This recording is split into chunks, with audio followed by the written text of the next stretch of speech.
All right, all right, all right. How are you doing? Let me ask you a question. Why did you get married? Are you supposed to be married? Do you understand what marriage is? Maybe you should have stayed single.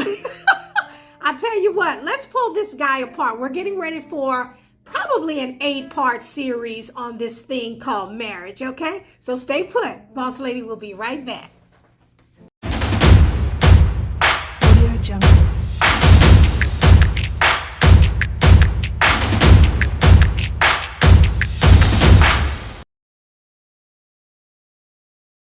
Well, good morning, nation. I'm so excited about this particular subject matter.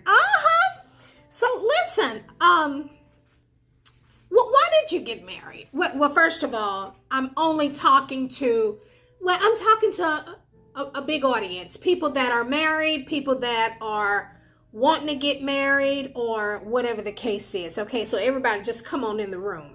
Let's chat about this. So why did you get married? That's the name of this series, okay? Now, Boss Lady's going to be transparent. I'm going to let you know what my experience is. First of all, I feel like I have the authority to speak on this very important subject because I have successfully acquired 31 years under my belt. Yay! I think that deserves an applause because so many people are just like, done. I'm done with this. See ya, deuces. But I'm so grateful that we've hung in there. Tough sometimes, but overall, it's been a really good experience. But, you know, I've made some notes and I want to kind of get into this so we can maybe help a few people that are thinking about getting married and you want to experience nuptials and you want to know experience falling in love and getting that warm, gushy, gooey feeling. Boss Lady's from the old school, okay? So a lot of this new stuff, hey, I can't even speak on it because I don't even understand it. I try not to talk about stuff that I don't understand, but this I understand. Okay, so let's get to the beginning. So in the beginning, Boss Lady wanted to be married. I just wanted to be married. I didn't really understand all of the, inner workings, the dynamics, the mechanics, the responsibilities. I didn't really understand that. All I knew is that I wanted to be married. And I would speak it. I would say it. I would dance it. I want to be married, And puts me in the mind of a friend of mine who I went to church with many, many years ago. She used to always say, I'm going to give me a husband. I mean, listen, it was in her garments. She was so attached to that desire and to that dream of being married. And every time I'd see her, that would be the subject matter. I'm getting married. I'm getting married. There was no man in sight, nowhere to be found, but she knew that she was going to get married. You know why? Because she had the faith to believe that marriage was possible for her. Okay, which is a wonderful segue. Do you feel in this day and time that marriage is still possible for you? You have to believe that. If you don't believe that, just forget it. Just forget the whole thing. Now, a little bit about my courtship. Ken and I met it was really, really crazy. I was a weight loss counselor for Jenny Craig. Yes, I was good too. And he was a security guard. And when I saw him, I didn't think, that he was fun or attractive or good looking. But, when he pulled off all those layers, I was like, well, okay then.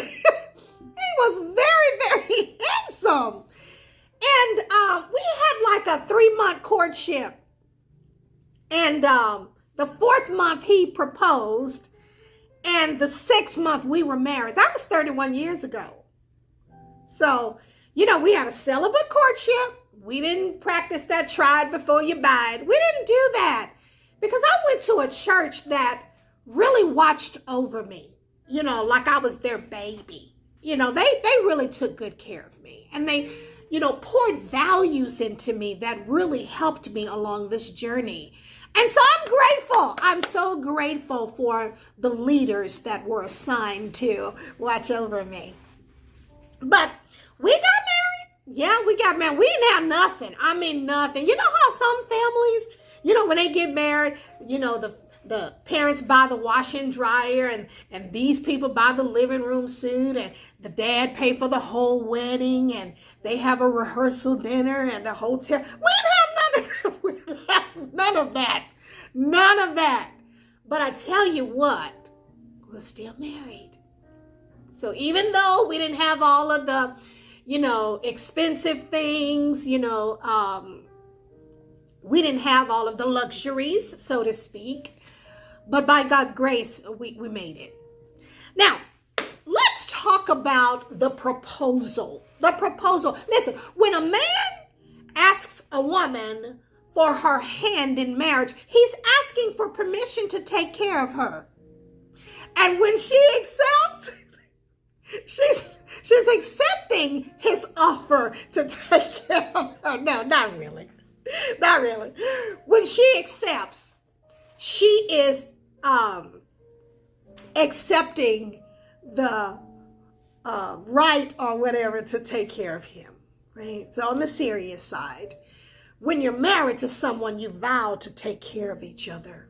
Okay, so it's very, very serious. So it's things like this that people just don't understand when they're embarking upon getting married. And when I was single, it was tough. Yeah, I didn't like being single because it seemed like everybody that I was surrounded by was yoked up and booed up with somebody but me. And I would go home and I would just cry crocodile tears because I didn't want to be alone. And subconsciously, even though I had faith, subconsciously, I was afraid that God wouldn't bless me. I was like, I bet you anything I'm going to have to be alone. And I would kick and scream because I didn't want to be alone. I sincerely wanted to be married, even though I didn't understand, all of the responsibilities and, like I said, the mechanics and dynamics of marriage. So I really wanted to be married. So here's what I did. I prayed, first of all. I prayed, Lord, and I was sincere. I really want to be married. That was number one, okay? And then number two, I believed. Even though sometimes fear, would attack my faith, because if you got faith, you don't have fear. If you have fear, you don't have faith, right? Because they don't like each other. They're like, no, we don't have nothing to do with each other, okay? Even though my faith would come under attack sometimes, I'll be like, no, and I would, say the word. God, you said you would give me the desires of my heart. And the desire of my heart is I want a husband. I want to be married. And I was specific. I want a husband. So I prayed, I believed, and then I expected. I was always looking. There were a few guys and I was like, no, you keep going, deuce. So I lived my life with expectancy. So my point is, you pray, you believe, and then you expect. So while you're praying, shouldn't you be preparing? Shouldn't you be getting ready for what you prayed for? If you really believe it, right? Okay. And then, I didn't give up. A lot of people just give up, just start doing crazy stuff. And women sometimes say, well, there's a shortage. There's a shortage of men. That may be so. But I still believe that people are falling in love traditionally. I believe that love still exists even in this society. People are going about it differently, like this, social media and eHarmony and Christian Mingle. And there have been many, many, many success stories from this new way of finding love. But my point is, love still is possible and it still exists. So put your request out there, right? Believe in your request and then start expecting it. Look for it. Every time you meet someone, you should think, I wonder is that him? I wonder is that him? You know, you should be expecting. You know why? Because that is the activation of your faith. You have to put feet to your faith, okay? Now, like I said, I was afraid. Yes, I deal with a little bit of fear.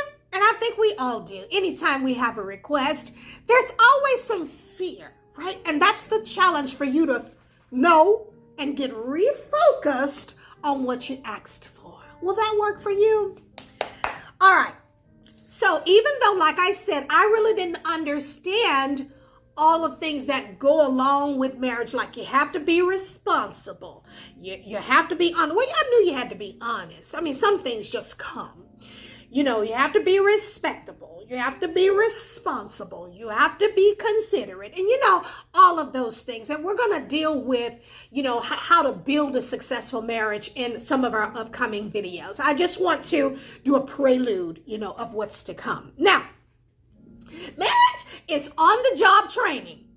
I mean, you just jump in there and you just do it, you know, going to seminars, you know, getting in your word, whatever, you know, associating, getting counseling. You know who did our counseling? The great Dr. Tony Evans did our counseling, marriage counseling. He did. It must have worked. Thank you, Dr. Evans. He did our counseling. He was my employer. I used to work for Dr. Evans.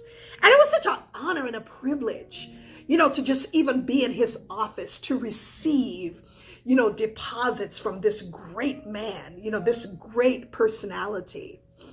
So, but yeah, you know, examples to follow. You know, you have to find, you know, people that, I remember one time there was a couple that I admired so. They would hold hands and walk on the beach and do stuff. And I was like, oh, how come my marriage don't look like that? You know, you have to do the work.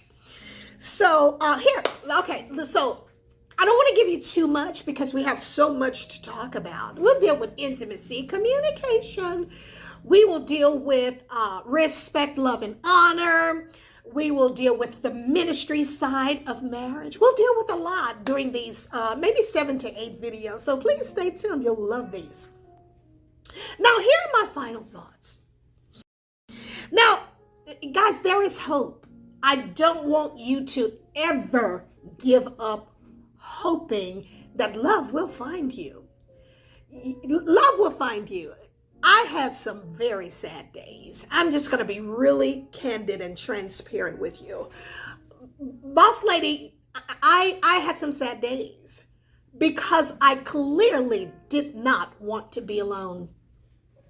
And, you know, I get you, you know, boss ladies that are like, well, I don't need no man. I don't have to be. I understand that. Marriage ain't for everybody.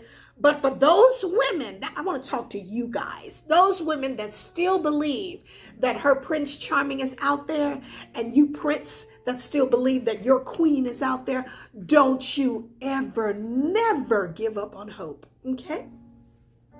And then make sure you understand your assignment. If you want to be married, do your research, go to counseling, you know, ask questions. You know, I had a married couple that wanted us to mentor them. Can you just kind of pour into us? How did you do this? So don't forsake opportunities such as that. You know, if you really, really, really want this, put the work in. Put some feet to your faith, right? Make your requests known.